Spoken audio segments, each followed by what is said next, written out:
Good day, everyone.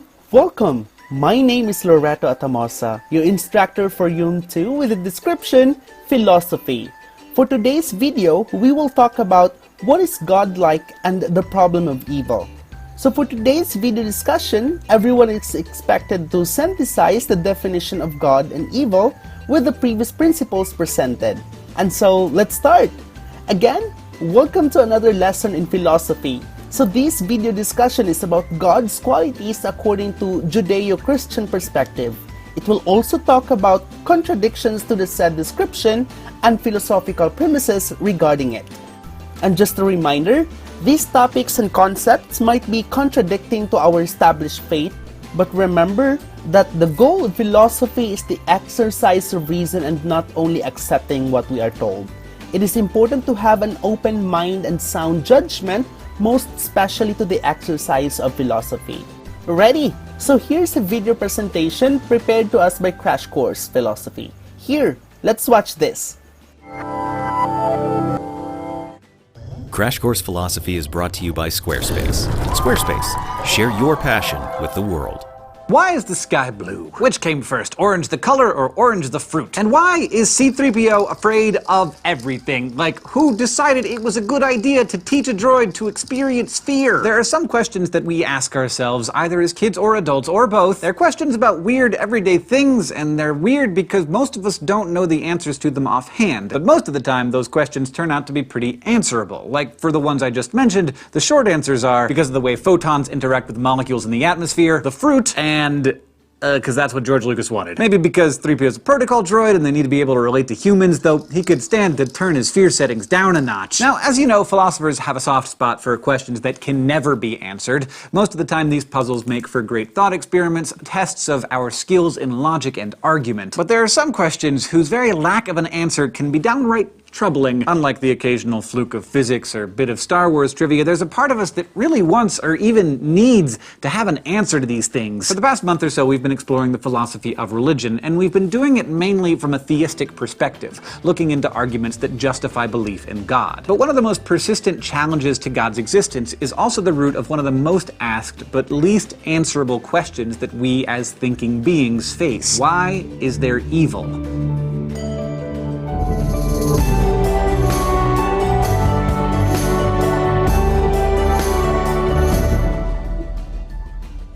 Evil comes in many forms, and likewise for philosophers, poses many problems, especially vis-a-vis the existence of God. First, there's what's known as the logical problem of evil. Like all rational people, theists can't help but acknowledge that the world is full of evil. And here we're understanding evil to be all manner of bad stuff, like not just Hitler or Darth Vader or Moriarty. It's everything in the vast spectrum of badness, from stubbed toes to plagues and everything in between. Theists and atheists both agree that evil exists in this way, but they disagree about the next part. Many theists believe in an omniscient, omnipotent, and omnibenevolent God. But atheists argue that this creates a contradiction, a set of beliefs that can't all be true at the same time. Because evil is bad, right? Whether it's stubbed toes or genocide or paper cuts or epidemics. So if there's really an all-knowing God out there, he knows about all the evil. He might even know about it before it happens. And if he's all-powerful, he could stop it. And if he's all good, then he would want to stop it. And yet he doesn't. The evil continues. Philosophically rational people shouldn't hold inconsistent beliefs, so atheists argue that you're going to have to give something up, and the thing to give up is God. Some theists, however, take a different route.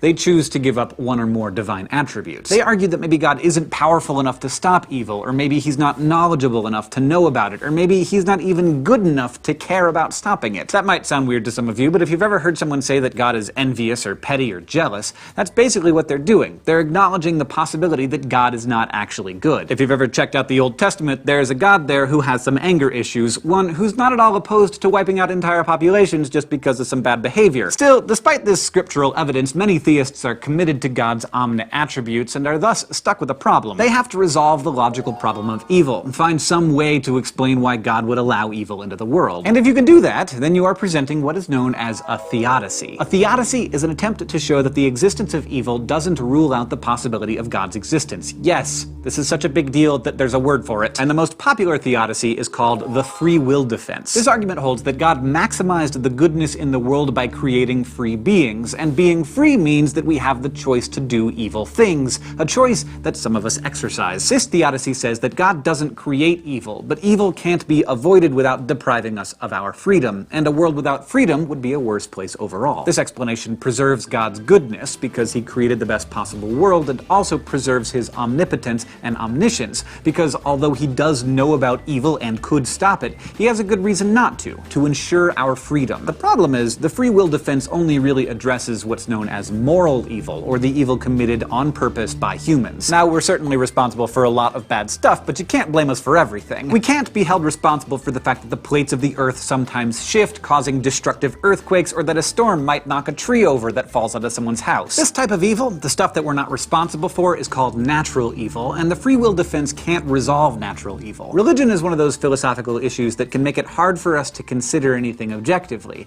That's where fiction comes in handy, because fictional stories can let us see how hypothetical people deal with hypothetical situations. And with that in mind, let's go to the thought bubble for some flash philosophy. Let's consider the case of Ivan, a good Russian who wants to break up with God. In the novel The Brothers Karamazov, 19th century Russian writer Fyodor Dostoevsky presents us with Ivan, a man who claims to believe in God. But Ivan finds the fact that God allows evil to exist to be so unforgivable that he decides that worshipping such a God would be just unconscionable. Ivan goes so far as to declare that he is returning his ticket to heaven. If the same God who allows evil, particularly the suffering and death of children, is also saving a cozy place in paradise for Ivan, well, Ivan wants nothing to do with it. So his way out of the problem of evil is to deny God's goodness, and to conclude that a bad God is not only unworthy of his worship, he's also not someone Ivan wants to spend eternity with. It's like the ultimate unfriending. Now, some readers have found Ivan's decision to be noble and full of integrity. After all, if you really think God is letting all of this bad stuff happen, why would you want to be on his team? But other people think Ivan is being irrational. Why condemn yourself to an eternity in hell on principle? For theists, it's another question that doesn't have an easy answer. Thanks, Thought Bubble. Now, unlike Ivan, a lot of people aren't willing to give up their ticket to heaven, so they need to work on a way to keep believing in and worshiping God, even though evil is still a thing. One way to do that is to argue that good can't exist without its opposite. The idea here is that you can't understand the concept of pleasure without pain.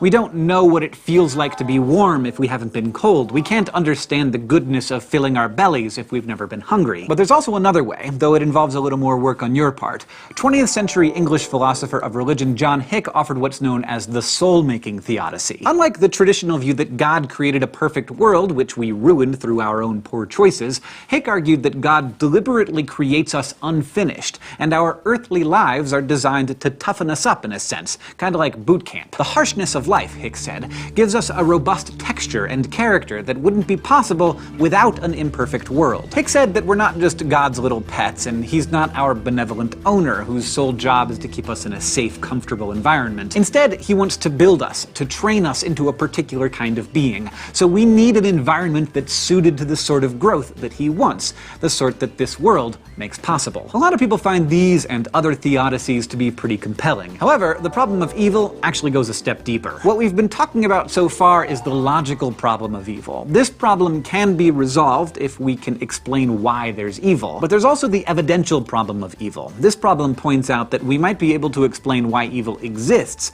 but we still can't explain why there's so much evil in the world. For instance, let's say that it's true that we really do need evil in order to understand goodness. In that case, why can't we understand the contrast through some sort of low-level evil, like paper cuts and head colds and having to work straight through our lunch hour every now and then? I mean, slow, painful deaths from cancer and city-destroying hurricanes, they don't really add anything valuable to our understanding of goodness, do they? If God were truly good, and if a negative contrast were really needed in order for us to understand the goodness of the world, then why wouldn't he just give us the very minimum dosage of necessary evil to achieve that goal? A counter-argument might suggest that there's always a good that corresponds to and is proportionate to any evil, but empirically, such goodness is really hard to find. What good, for example, could possibly correspond to the horrors of a genocide? In cases like this, Hick's soul-making doesn't seem to cut it. You can't really argue that whatever doesn't kill us makes us stronger, because sometimes evil does kill us, a lot of us, and sometimes it kills us before we have a chance to grow and learn from the suffering we've endured. Despite these and other philosophical sticking points, a lot of people have found a theodicy that satisfies them, one that they believe reconciles the apparent evil in the world with God's existence. Others find all of these theodicies to be flawed, and they reject God's omni-nature nature, preserving their belief in God by finding him to be less than perfectly powerful or knowledgeable or good. Still others are convinced that the evil in the world is simply incompatible with the existence of a god, or at least any god worth worshipping. Wherever you end up, this is a problem that needs to be grappled with, and you'll probably be thinking about it long after this lesson has ended. After all, today we have considered the biggest problem in theism, the problem of evil. We've thought about different theodicies, or ways that we might reconcile the existence of evil and the existence of God, and we've explored whether those responses are sufficient. Next time, we'll consider what kinds of justification we need to have for our religious beliefs. This episode of Crash Course Philosophy is made possible by Squarespace. Squarespace is a way to create a website, blog, or online store for you and your ideas. Squarespace features a user-friendly interface, custom templates, and 24/7 customer support. Try Squarespace at squarespace.com/crashcourse for a special offer. Squarespace. Share your passion with the world. Crash Course Philosophy is produced in association with PBS Digital Studios. You can head over to their channel to check out amazing shows like PBS Idea Channel, The Chatterbox, and PBS Spacetime. This episode of Crash Course was filmed in the Dr. Cheryl C. Kinney Crash Course studio with the help of all of these awesome people, and our equally fantastic graphics team is Thought Cafe.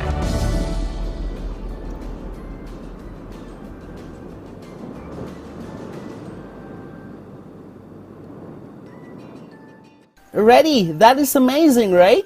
Now, let us also discover some interesting arguments about the divine attributes. First, we have Judeo-Christian God. So the concept of Judeo-Christian traditions flows from the Christian theology of supersession, whereby the Christian covenant or the testament with God supersedes the Jewish one. So Christianity, according to this belief, reforms and replaces Judaism. And so, what are the divine attributes? We have omniscient, meaning knowing everything. We have omnipotent, meaning all-powerful. We have omnibenevolent, meaning all good. And omnitemporal, meaning present in all times. And omnipresent, meaning present in all things. And so let's proceed with contradiction, petitionary prayer. So what is petitionary prayer? Petitionary prayer is a specific form of prayer aimed at making request of God. They make request of God for answers to life questions and concerns. They are also pleased for God to be the sole responsible agent to act on behalf of the one who is praying. So since God is provident, one might also suspect that God would not answer petitionary prayers for things that would interfere with God's providential plans for the world. Within these limits, one might wonder whether there is enough room among the space of God's reason for petitionary prayers to make a difference, and what kinds of reasons such prayers could provide for God. Some have argued that God's moral perfection implies that petitionary prayers cannot make a difference because God will do what is best for everyone, whether or not anyone ever offers petitionary prayers for those things. If this were so, then it would seem that petitioner prayers are never effective. Now let's proceed with the logical problem of evil. So the logical problem of evil claims that God's omnipotence, omniscience, and supreme godness would completely rule out the possibility of evil, and that the existence of evil would do the same for the existence of a supreme being. Because you see, the existence of evil and suffering in our world seems to pose a serious challenge to belief in the existence of a perfect God. If God were all-knowing, it seems that God would know about all of the horrible things that happen in our world. So if God were all-powerful, God would be able to do something about all of the evil and suffering. So furthermore, if God were morally perfect, then surely God would want to do something about it. And yet we find that our world is filled with countless instances of evil and suffering.